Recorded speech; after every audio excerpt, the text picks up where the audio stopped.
Hi, everyone. Welcome to the latest moments of the Brian Kilmeade Show. I come to you from Midtown Manhattan, where downtown Manhattan is a site of 24 years since 9/11 attacks. You see the families, you see the relatives down there still remembering, men and women long retired, back in uniform for this day.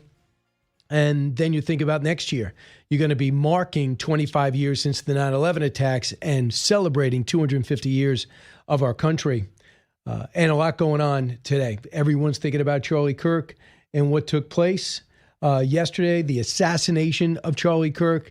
The FBI has just had a press conference, and it's much better news than I thought. It looks like they found the weapon in a wooded area. It looks like they have images of the gunman. It looks like, as I mentioned, they have the gun. They say the community is not at risk to get out. He blended in with the college crowd. That means they know a lot, in my view. Obviously, the shooting was targeted, and not sure how far the gunman has gone. What people have told me, you know the area, mountains everywhere, woods everywhere, airport close. At least they have him. If they know who it is, I'm convinced they'll get him. Stuart Kaplan, former FBI agent, fantastic insight. He had joined me on Fox and Friends 2 hours ago. His information was cutting edge. He's going to be following this story and have new information since that press conference. Also, Senator Shelley Moore Capito, she is going to be joining us from Washington. We thought one of the big stories was a way to get over 100 nominees for the president being held up for pure political reasons, quickly confirmed. Now we're going to talk much more serious stuff. A man who does not have to be told about the gravity of this day is former Governor George Pitaki. He's going to be joining us this hour. So we'll monitor what's happening. The President of the United States is also commemorating the 9/11 attacks, where the planes hit the building at 9:45. 184 people lost their lives. The president, the Secretary of War, Pete Hegseth, are addressing the crowd. Meanwhile, I'm going to go with Charlie Kirk for now. I just want to bring you back to what happened about 20 hours ago. This 31-year-old making a huge impact as he planned 15 stops on his America Comeback speaking tour. And he does this thing called Prove Me Wrong, where he goes one-on-one with would-be students, and he wants people to disagree with him. And he sits there, and most of this stuff goes viral, and he goes at it. And then people are mad at him, and they yell, and he never yells. He's always calm. He just wants to be able to finish his point. And I think it's gotten him to be rock star status until his little assassination. How there could only be 6 campus cops or 6 local cops there for a crowd of 3,000 in the open air, knowing that Charlie Kirk has gotten death threats from around the world. He said the other day, he says, I know I'm a target. He says, I'm target of purple-haired jihadis. I'm a target of woke guys who want to kill me. So it wasn't enough. Here's Chief Jeffrey Long, cut 4. This was an open venue. This was outside. We did have 6 officers working that event. We had probably over 3,000 people that were in attendance. And so he was kind of in a lower area. Surrounded by buildings.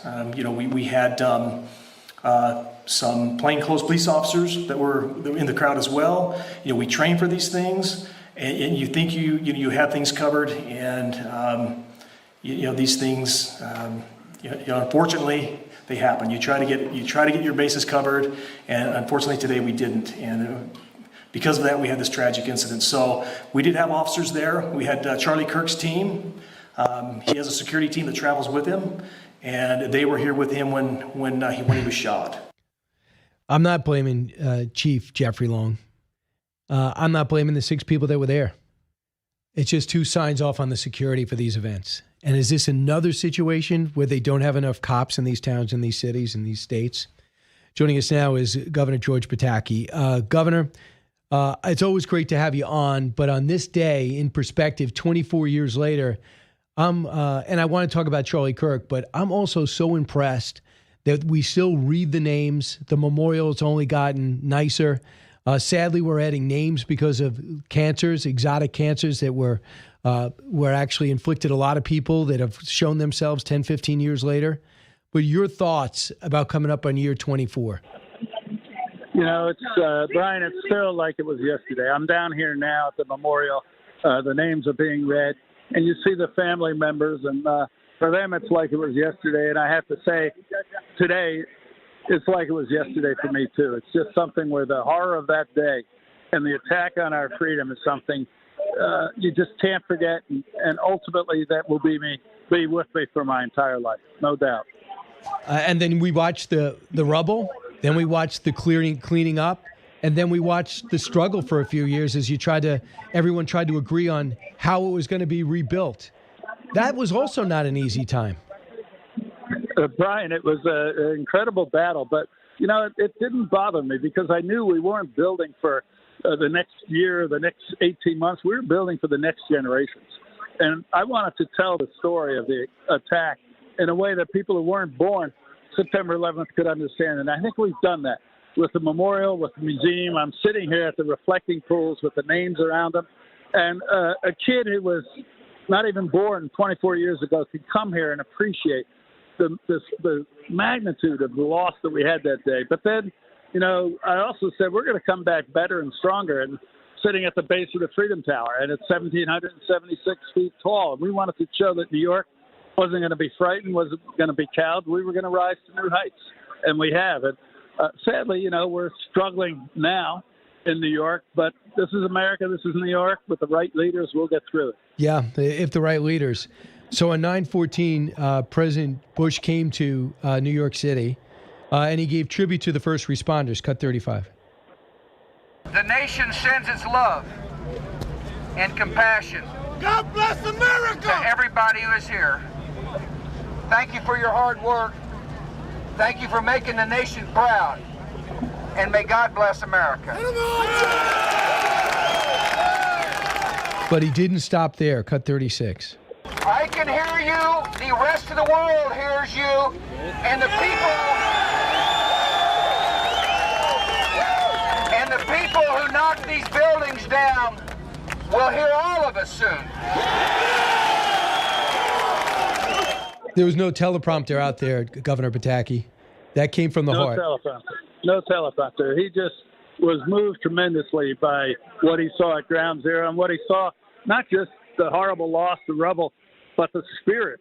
You heard the people in the background cheering, the spirit of the firefighters, the construction workers, the hard hats, people from every walk of life who just said, we're going to stand up to this and we're going to get through it. And the president provided tremendous leadership that day and for months thereafter. And I was proud to work with him. And it just makes me proud of how we responded. But still, on a day like this, you feel this sense of loss that, Brian, it's never going to go away.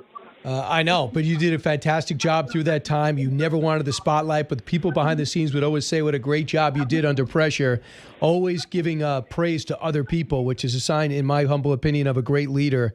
So I don't know how often you ran into Charlie Kirk, but as a Republican, you must have appreciated how he mobilized the next generation to become Republicans, conservatives. Brian, as an American, I was inspired by Charlie Kirk, not just as a Republican. This was a young man who captured the spirit of the nation.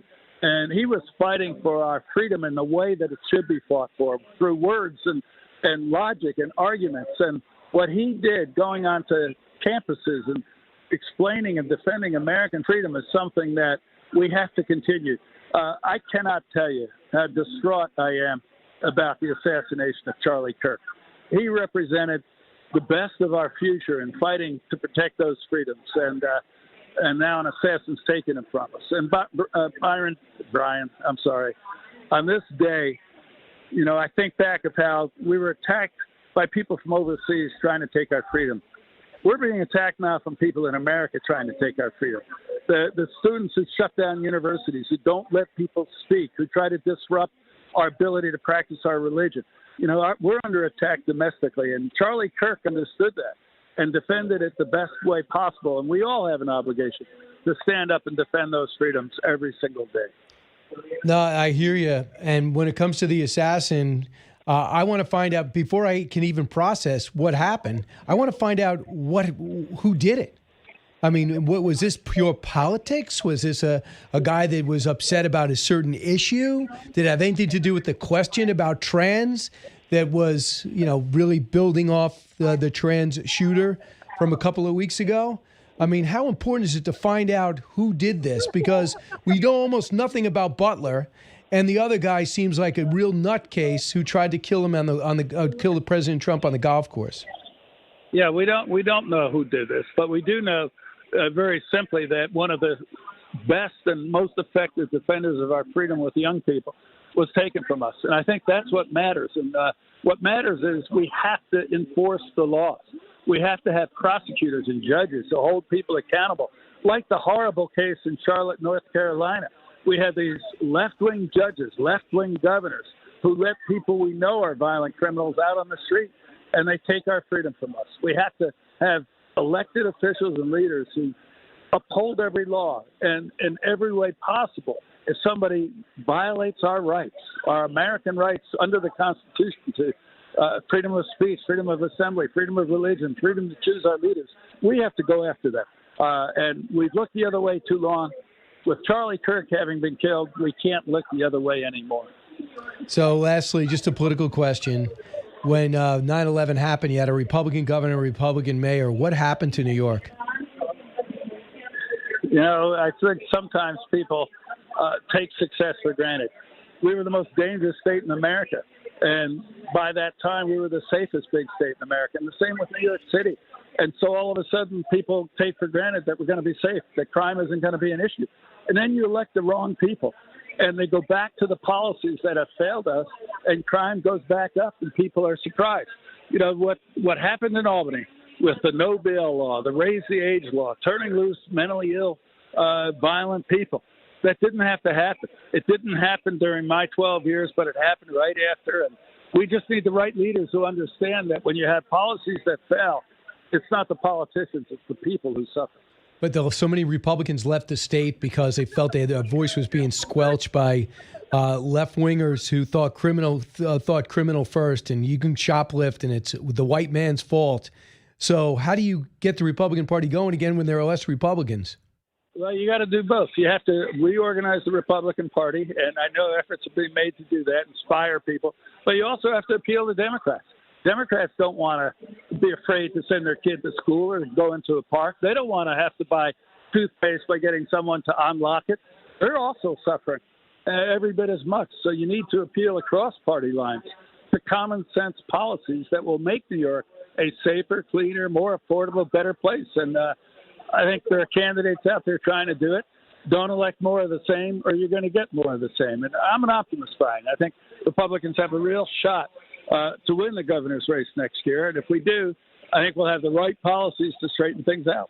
Absolutely. Governor George Pitaki, thanks so much. Appreciate it. Thank you, Brian. 24 years since the 9/11 attacks. The former governor of New York joins us.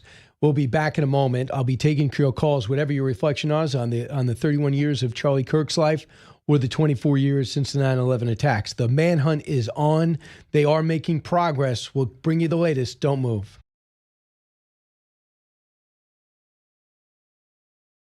How do you feel about the high-powered bolt-action rifle found in a wooded area? And they said they collected footprints from his footwear, they think. So, number one, they said they were looking through the images throughout the night. You told us about all the cameras they had, and they think they have an image of the guy. Does it surprise you they have not released that image? Well, why does it work to their advantage not to? Well, because quite frankly, they're working behind the scenes on perhaps affidavits in support of executions of search warrants, arrest warrants. And so also, this is a very dangerous type of apprehension because we know this individual has proven himself for a propensity of killing someone. And so the threat to law enforcement is even that greater with respect to the risk of going and knocking on a door because they may be met with gunfire. So they're being very cautious. Brian, you have to also understand, hopefully, this individual will be brought to justice. That means that this case, the evidence that has been collected, will be introduced into a court of law. And so the FBI has to slow or throttle back this accelerated pace to make sure there are no mistakes in either the collection or processing of this evidence, because they don't want this case to fall afoul if it is ultimately going to be tried. Stuart, I understand that, but they'll educate me on this. Speed matters. They don't know where this guy is. It's a wooded area, a mountainous area.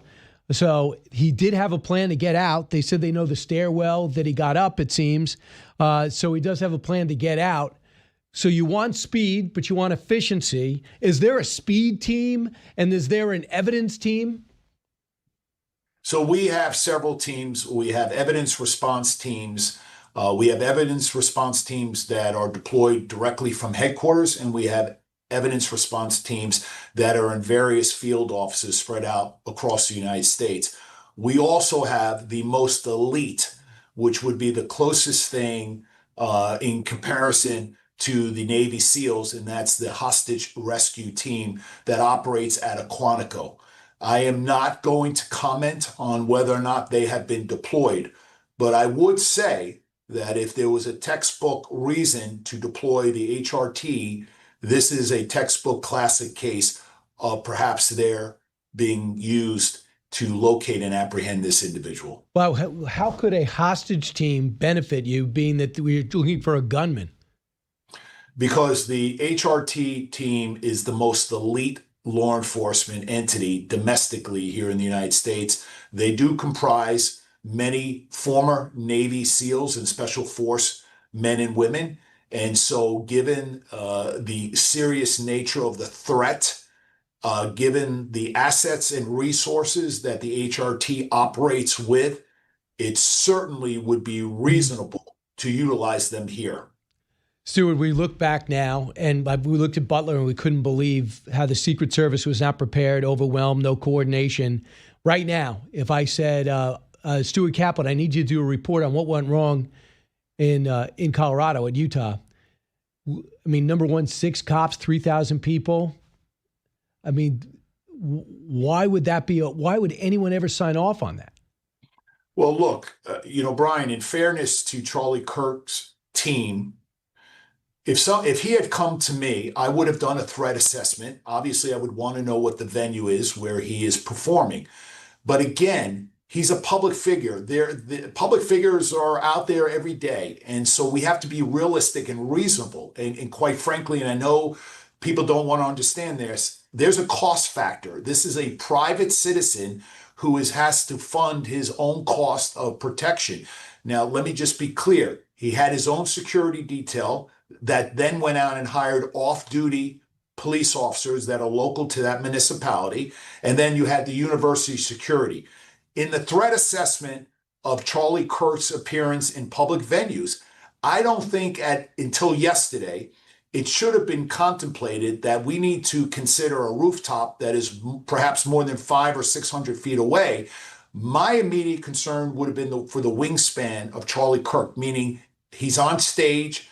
Can someone get immediate access to him to, bum rush the stage, charge the stage, put their hands on him, stab him, or pull out a small caliber handgun? Those are the threats that would have been contemplated. Now, the game is completely different.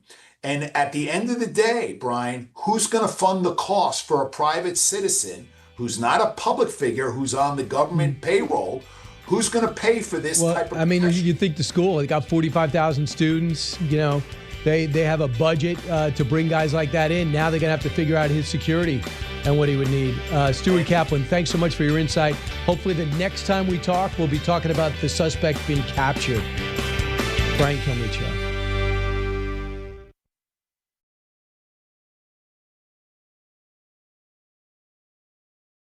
Suspect blended in well with a college institution. We're not releasing many details right now, and we will soon, but right now we're not. But that individual appears to be of college age. We are confident in our abilities to track that individual. If we're unsuccessful in identifying them immediately, we will reach out for the public's help and the media's help in pushing those photos. That was a new development overnight, working through the night, studying those cameras. So that's something that's new and that we're working through right now. Thank goodness, because I was thinking they were out of leads when they got 2 people, released them both, and said we got it wrong. I thought, oh my goodness, it's time out, because I looked at that open field, the mountain range, and saw how competent this assassin seemed to have been.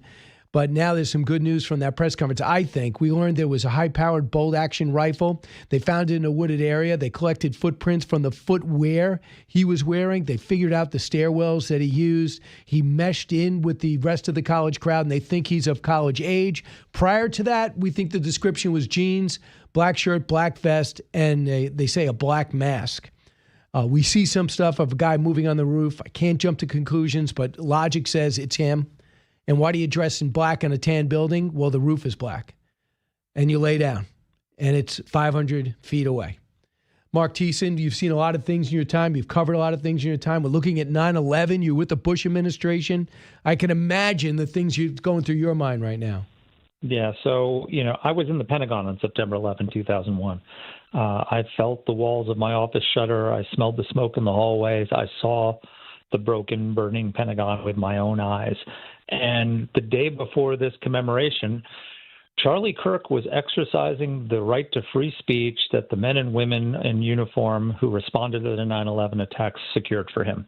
And he was honoring their sacrifice by exercising the freedoms that they risked and in so many cases gave their lives to secure for him and for all of us. And I remember after 9/11, President Bush said that our nation was attacked, and this is a direct quote, from the followers of a hateful ideology that rejects tolerance and crushes all dissent. Well, Charlie Kirk was apparently murdered by the follower of a hateful ideology that rejects tolerance and crushes all dissent. The goal of 9/11 was to terrorize us. Well, the goal of Charlie's killer was to terrorize us, to drive people like him off of our college campuses, out of the public debate, to frighten us and stop us from speaking out. And the best way that we can honor him is to refuse to give in to terror.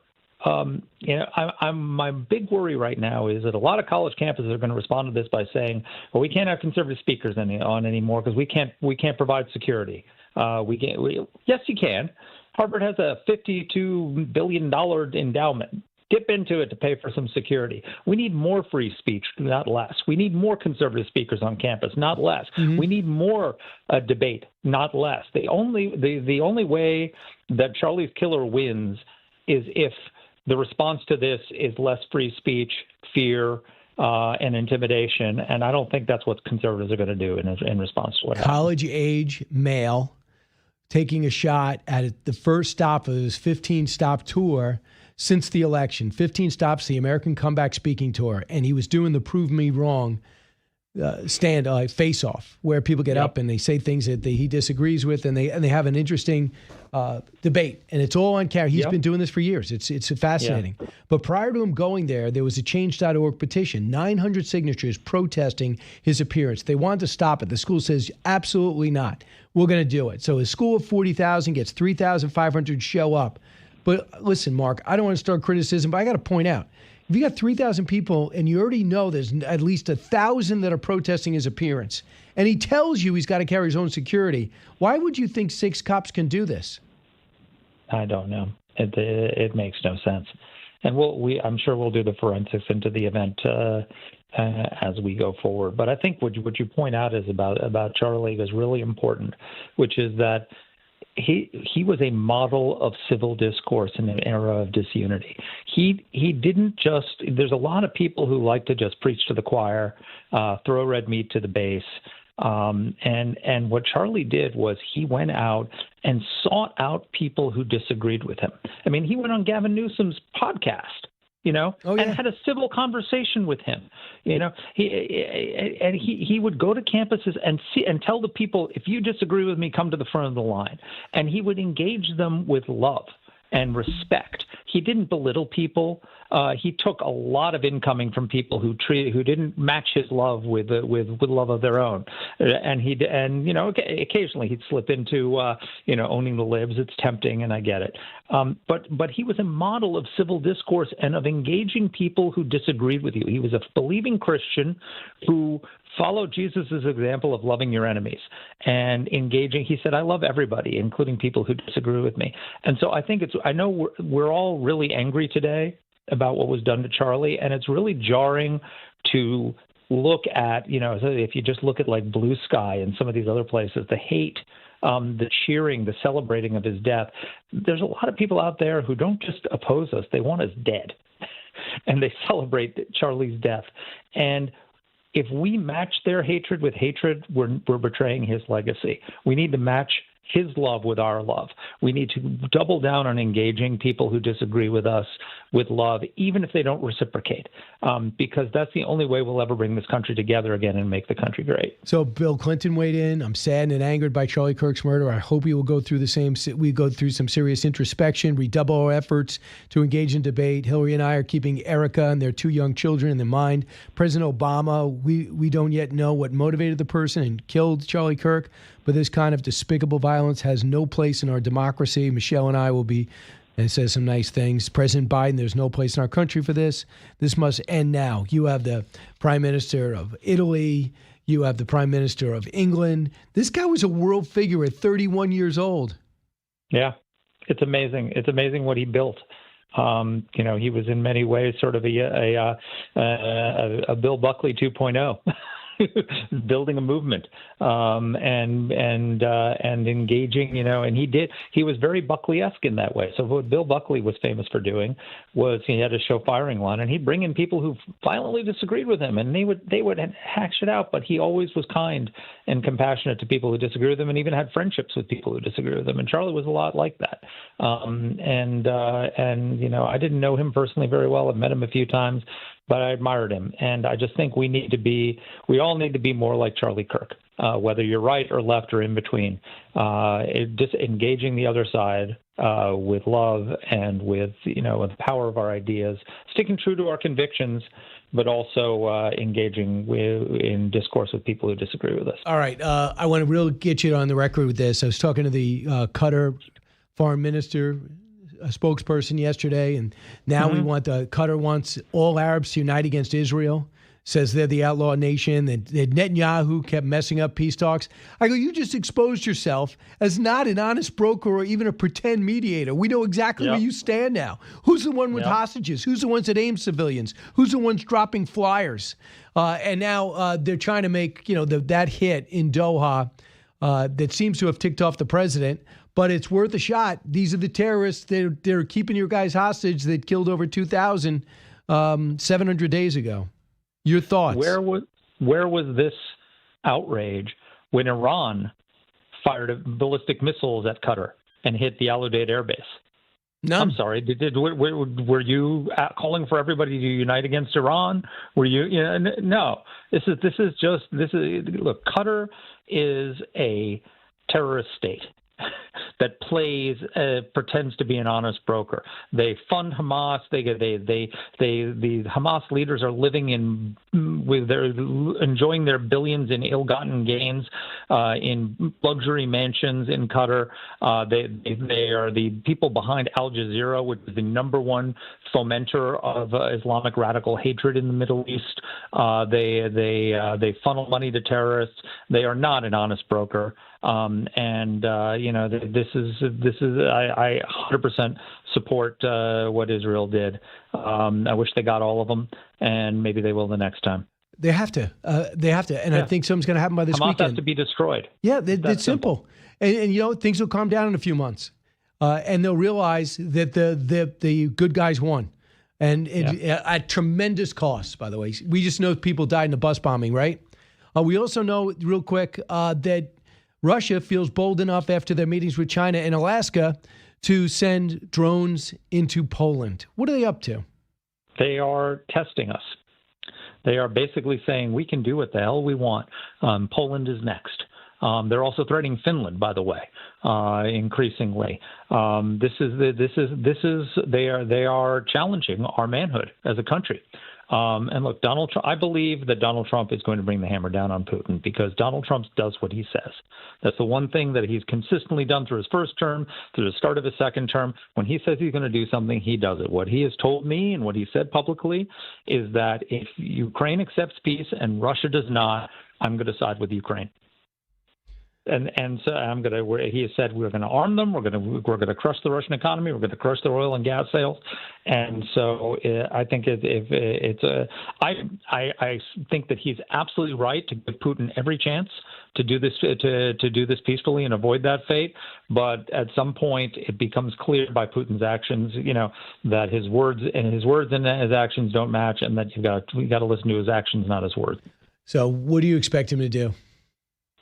I think that President Trump is going to increase weapon sales to Ukraine. The Ukrainians have offered to buy, not U.S. aid, buy with European help, $90 billion in U.S. weapons. That's good for Ukraine. That's good for America because it strengthens our defense industrial base and creates jobs here and helps us build up our industrial base for the fight against China and other people. And I think he's going to crush the Russian economy, which is only being held up because of oil and gas sales. If we can end their oil and gas sales the way Trump ended Iran's oil and gas sales in the first term, Russia is going to regret not having accepted Donald Trump's terms. Marc, yeah, he just has to take action. I'm going to have him on the couch tomorrow. I'll read him. I'll ask him. And I don't want those stories to be true in the Financial Times that we're slowing down air defense to Ukraine, who's buying it, or NATO's buying it and giving it to them. My goodness, deliver it. Well, I think a lot of decisions are being made by certain people in the Pentagon that the president isn't being told about. And there's a certain person in the Pentagon who is freelancing a lot. His name is Bridge Colby.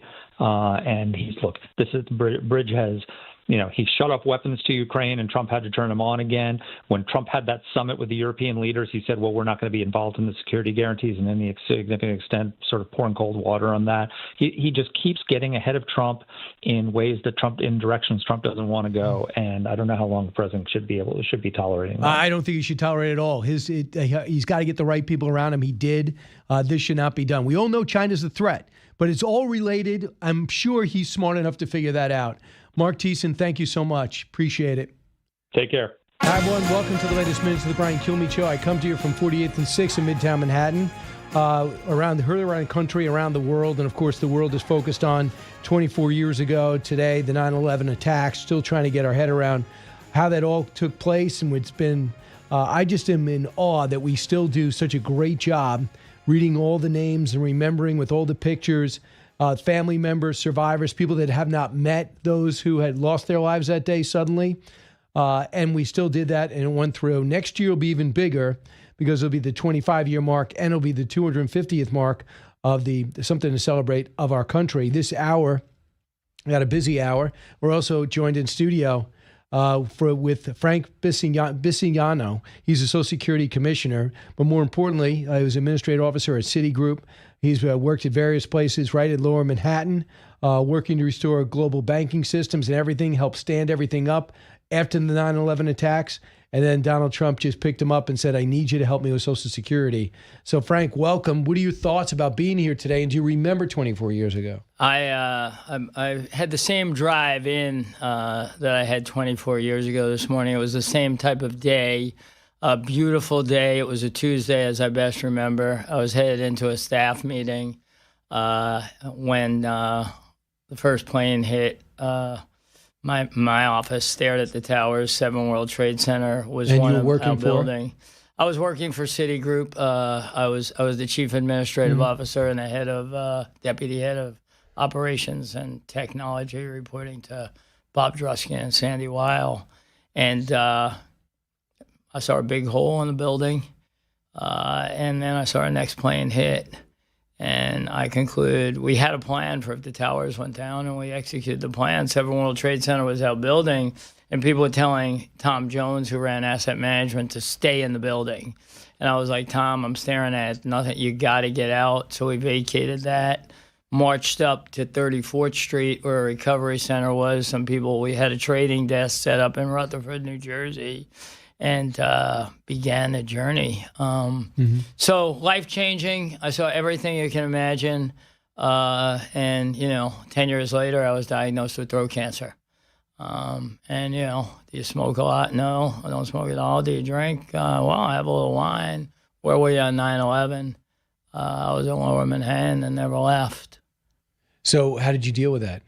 Got your treatment I had three kids, one which was 6 months old, and so I got dressed and went to work every day to fake everybody out in my house while I got radiation and chemotherapy because you know. Didn't tell your family? No, they knew, but I said this is 100% curable, which it is, but not 100% of them get cured, as you all know. So I'd go in every morning, get radiation, go to the office.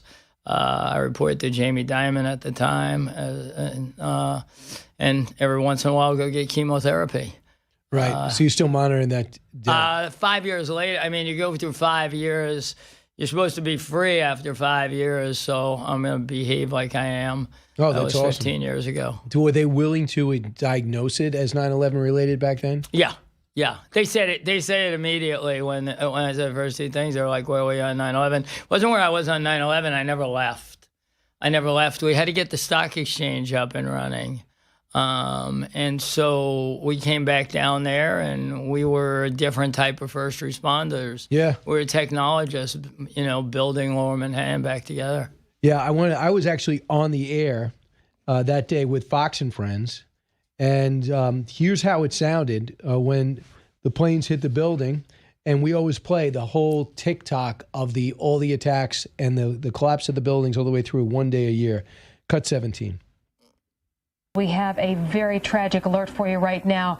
An incredible plane crash into the World Trade Center here at the lower tip of Manhattan. It's speculated that the plane is as big as a 737. It looked originally like it just hit 3 floors. As I see from this angle, it seems like more than 3 floors. And perhaps what's most disturbing, Edie, I think, is the time of day. This time of morning is when people pour into that building, and it's usually next to full. And right away, you do know that it was a clear day, so it's hard to imagine pilot error, right? Yeah, 100%. 100%. It was a big hole in a big building, and then another plane comes flying into it.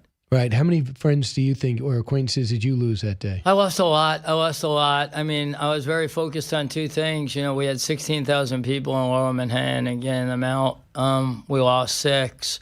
But we also we were the largest financial institution in the world, and we had to keep the economy going. Right. And I had responsibility also, for the whole recovery and to make sure we could get all the money in and get all the money out. And so I'm blessed that I'm here to talk about it. That day I thought I wouldn't be able to put my head on the pillow for the things I saw. But I think because I was so engrossed in the recovery and to keep the economy going, that I was able to block a lot of things out. You just left the ceremony? Yeah, I just left downtown. What was it like?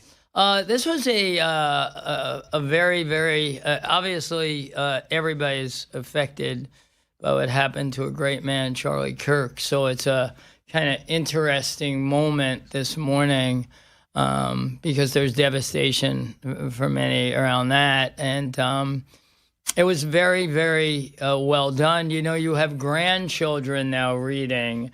When I went to the first time when there was no memorial, but we still had the reading of the names in the first anniversary, you didn't have children and grandchildren reading. We had 7 and 8 year olds reading, and it's very, very moving. I think it's always done so well and tastefully. And I thought to myself today, I hope this goes on forever.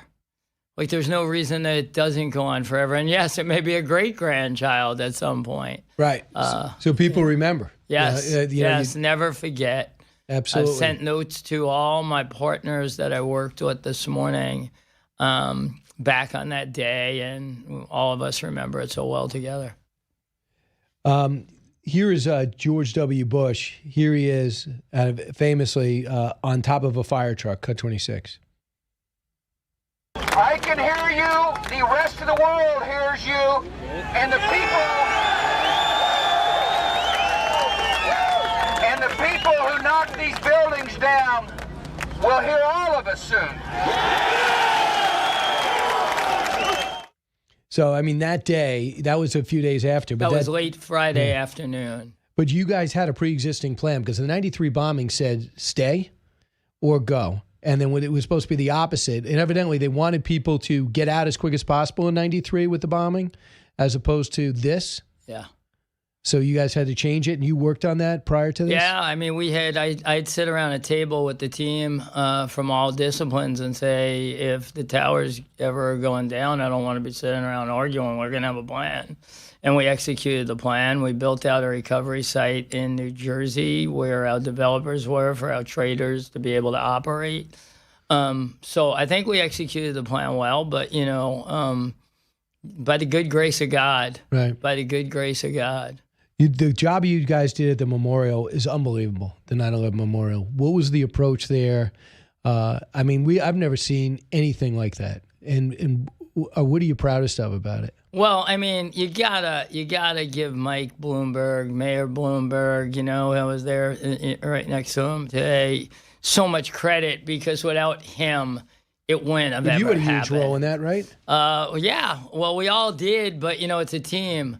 And then, we went on to build a performing arts center down there, too. I mean, if you come to New York, you don't realize what was there because what is there today. So it's a beautiful place to walk around. It's park-like, and it has all the history for people to go and for generations to come to understand what happened on that tragic day. So you'd mentioned about Charlie Kirk and what happened. Did you have interactions with him? I did not. You had a brief political career. I mean, this is the closest to politics you've gotten. I did not, but, I could tell you that I have a 16-year-old son who goes to a great school in New Jersey, Delborden, and they were all devastated. The youth of America, I think, was really touched by Charlie Kirk. Not to say my wife isn't very touched, and our family wasn't, but I think his reach was so large.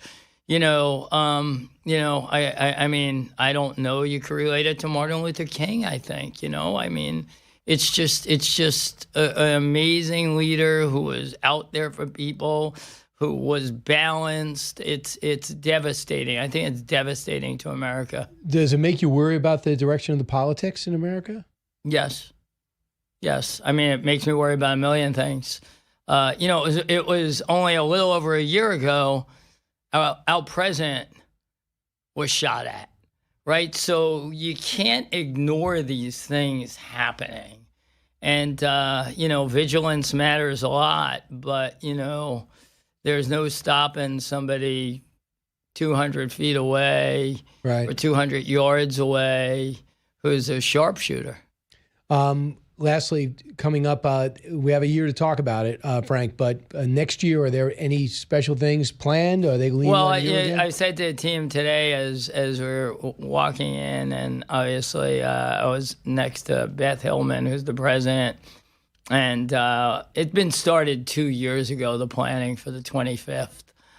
So I think it will be a fabulous celebration, a lot of work to do between here and there. But I think it'll be an amazing moment for the country.